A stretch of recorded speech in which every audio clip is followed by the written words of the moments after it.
ఈసారి మాత్రం last time నాకు 151 వచ్చాయి, లాస్ట్ టైం 22 ఎంపీలు వచ్చాయి. ఈసారి మాత్రం 175కు 175 రావాల్సిందే.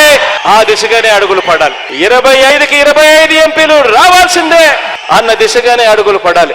ఆ దిశగానే అంతే కాన్ఫిడెన్స్ తో అడుగులు వేయమని చెప్పి మీ అందరికీ కూడా all the very best wishes తెలియజేస్తూ, ఈ 45 రోజుల్లో ఇక ఎన్నికలు జరగబోతున్నాయన్న సంగతి జ్ఞాపకం పెట్టుకోండి. ఈ 45 రోజులు దాదాపుగా మన పార్టీలో అయితే మోరల్లెస్ టికెట్లన్నీ మోరల్లెస్ అందరికీ కన్ఫర్మ్ అయినట్టే, మోరల్లెస్.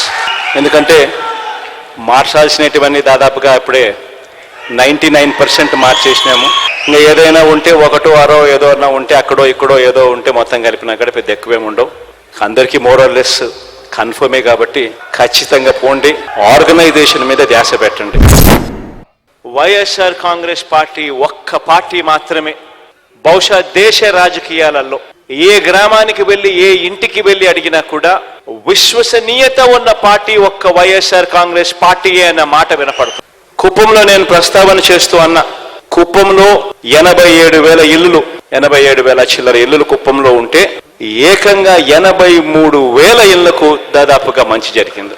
1,400 కోట్ల రూపాయలు కేవలం ఈ కుప్పం నియోజకవర్గంలో ఈ 83,000 ఇళ్లకు ఈ 1,400 కోట్ల రూపాయలు ఇవ్వగలిగాము అని. ఇవాళ జరుగుతా ఉన్నది కులాల మధ్య యుద్ధం కాదు, ఇవాళ జరుగుతా ఉన్నది క్లాష్ వార్. గుర్తుపెట్టుకోండి, పేదవాడు ఒకవైపున, పెత్తందారులు మరోవైపున. ఇవాళ జరుగుతా ఉన్నది ఇక్కడ. మీ జగన్ ఉంటే పేదవాడు బాగుపడతాడు. ఇవన్నీ కొనసాగాలి అని అంటే కేవలం మళ్ళీ జగన్ అయితేనే ఇవన్నీ కొనసాగుతాయన్న మెసేజ్ తీసుకొని పోవాలి.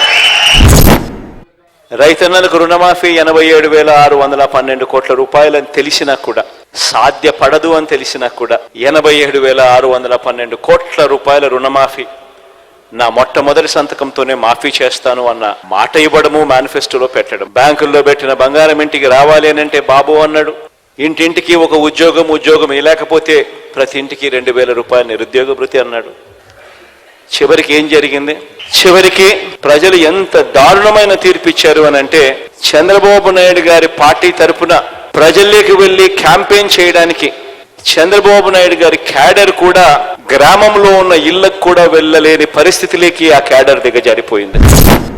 పొరపాటున మనం జగన్కి కానీ వైఎస్ఆర్ కాంగ్రెస్ పార్టీకి కానీ ఓటు వేయకపోతే పొరపాటున కూడా అది జరిగింది అని అంటే మన అంతటా మనమే మళ్ళీ వాలంటీర్ల వ్యవస్థ మాకొద్దు, జన్మభూమి కమిటీలు కావాలి అని చెప్పి మనమే సంతకం పెట్టినట్టే. ప్రతి నెల కూడా అమలు చేస్తా ఉన్న ఈ పథకాలన్నీ కూడా మనమంతటా మనమే వద్దు అని సంతకం పెట్టి ఇచ్చేసినట్టే. మళ్ళీ మేనిఫెస్టో చెత్తబుట్టలోకి వెళ్తుంది. మళ్ళీ ఎవడు పేదవాడి గురించి ఆలోచన చేసే పరిస్థితి ఉండదు. విశ్వసనీయత అన్న పదానికి అర్థం ఎక్కడా ఉండదు.